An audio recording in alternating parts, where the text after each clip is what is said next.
Retired Brigadier General and Deputy Military Rep to NATO, and Newsmax contributor Blaine Holt. Also with us this morning, foreign policy expert Harley Lippman. Gentlemen, thanks for being here.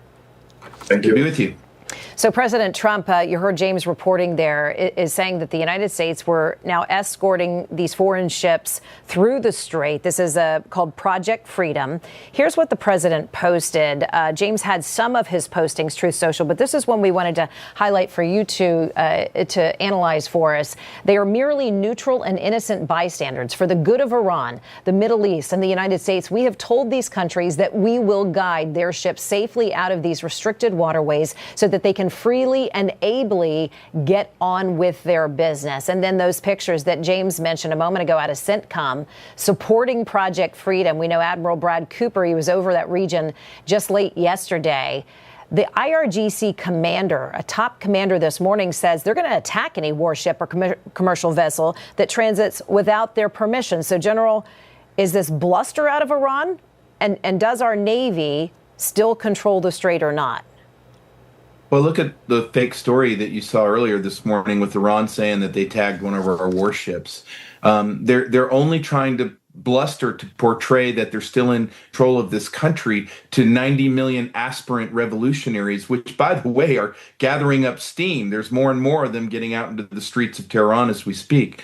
And so what is happening? What is happening is that Admiral Cooper has informed the president that the risk now in the Straits is at an acceptable level for us to do the escorts. This also means Treasury Secretary has brought Lloyd's of London to heel on the insurance issues, and we're going to now start getting the escorts underway, hopefully up to 100 ships a day at least soon. But the task just on the other side of that, which is an emergency task, is we have got to get an alleviation of those oil wells in Iran, so we don't destroy the economy of the future free Iranian people. But while it's tenuous and it's risky, we are going in the right direction. I want to General's point here, Harley, Iran is suggesting this morning that it hit a Navy warship. CENTCOM has flat out denied that.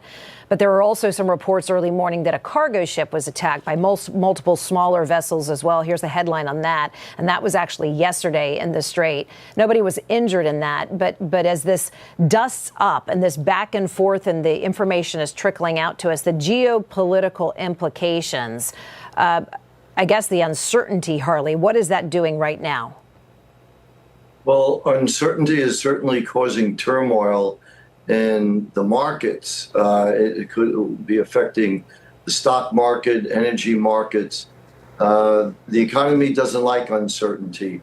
And this is all the more reason why I believe it's essential for President Trump to do something to resolve this and avoid this being dragged out tit for tat. Iran is not acting as if they lost, which they did. And they keep on testing the United States and pushing the envelope. And I think the only way to really resolve this, even though it will cause a harm to the Iranian people temporarily, is you got to stop the revenue from going to this regime, because they will simply not give up. They know that applying extortion over the Straits of Hormuz is the only card they have. So I don't believe that they will give it up.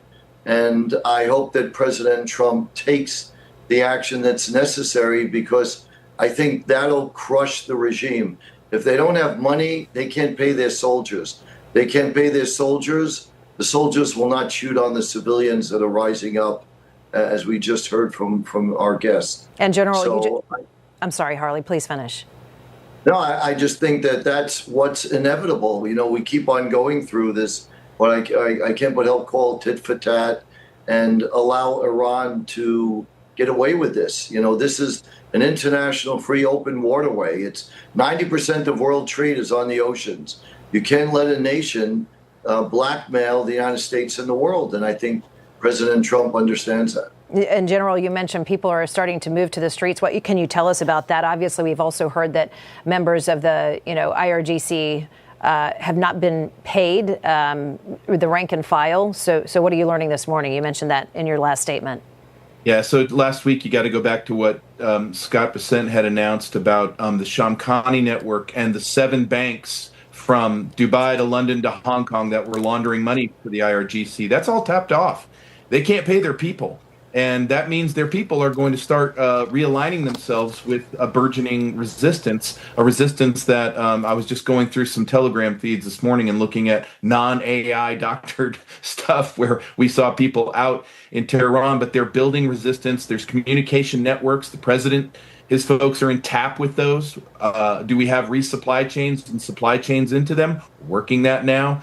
And so I think, again, it's going in a good path, probably not the timeliness that the markets would like to see, but we don't have 130,000 forces on the ground either. And we're only into 2 months and a couple of days into this. And so I think people should go back to Iraq and the Afghanistan stuff and remember that that stuff took 20 years and maybe a little strategic patience while we're all broke and hoping to get gas back below $3 a gallon. But this is the path. And no nuclear weapons for our grandchildren to deal with out of Iran. This is pretty good. It's remarkable what has been accomplished in the last 7 weeks. Meanwhile, Harley, this headline over the weekend that we're pulling 5,000 troops. The president's ordered them out of Germany. Of course, it was on the heels of Germany's chancellor saying Iran is humiliating the United States. Troops were stationed in Germany after World War II to hold the line against Russia. So this is a major shift in protection for the European continent. Harley? No, I think so. I think it's a clear message to Germany and NATO that they have to do more to pay their fair share. The United States has been paying a disproportionate amount when the conflict in Europe is in their own backyard. Russia has attacked Ukraine, and they may attack another European nation. But Europe has a population of 550 million people, and Russia has a population of 130 million, and there are 32 NATO nations. They have to recognize that they can't just depend on the United States. So I think it's a very wise and constructive step. But if I could take a quick step back to what General Holt said, because I think he's spot on, we are winning this conflict. Iran is counting on the left to bail them out. If you look at the last 3 of America's most consequential wars, from the Revolutionary War to the Civil War to World War II, we were actually losing badly in the first year. Here we're winning.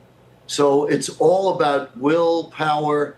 It's all about staying with it. And the problem with the blockade is that it is working, but we don't know how long that will take to break the Iranian economy. Could it be a few weeks, a month, 2 months? That's why I think that taking more direct action and stopping their oil facilities and taking them out will bring closure to this conflict. Meanwhile, we're watching, General, some of the maneuvers that CENTCOM, the images that CENTCOM is sharing with the world this morning. The president was briefed last week, as we know, said over the weekend that it's possible we could restart those strikes on Iran. Listen to what the president said over the weekend. If they misbehave, if they do something bad, but right now, we'll see. But, you know, it's a possibility that could happen, certainly. So, General, what is left in terms of military options for the president to consider? Oh, he's got a whole array, from cyber to space to the floating ships. And like any good commander-in-chief of military forces engaged in conflict, he knows how to say, I feel strongly about that both ways. He's going to remain deceptive about what we're going to do. But as Operation Freedom gets going, if the Iranians even throw a speedboat at something, they're going to meet with egregious violence on like real time with A-10s and bombers and aircraft overhead. And so back to Europe, Lloyd's of London better get on board. NATO better start supporting. The president's already intoned, we're going to go well beyond the 5,000 that are coming out of Germany. And, you know, as a guy who's lived in Europe for 10 years, it's high time. Meanwhile, you're looking at the calendar. President Trump is headed to meet President Xi Jinping in 10 days from now. China is just being shredded economically by the war in Iran. Also, what has happened, you know, in South America as well, where they can't get oil out of that region either. So President Xi apparently also, news bubbled up over the weekend that he's furious that President Trump has been talking to the Panamanians about kicking China out of the Panama Canal. Harley, there is a lot of chess going on ahead of these talks. You bet. But I think President Trump is ahead of the curve, and this is where he honestly doesn't get enough credit. You have to understand Venezuela and Iran through the eyes of leverage with China. China is our #1 adversary, and China was trying to create a second front with Iran So when they go to take Taiwan, they would divide American forces who would be bogged down in the Middle East. So by taking out the Iranian regime, which is what I hope happens, will give President Trump tremendous leverage with China and would most likely prevent a world war, because I don't see China going to war when they can't get the oil that they've been getting from Venezuela and Iran. Harley Lippman, General Blaine Holt, gentlemen, appreciate your time this morning on a Monday. Good to see you both. Take care. It was a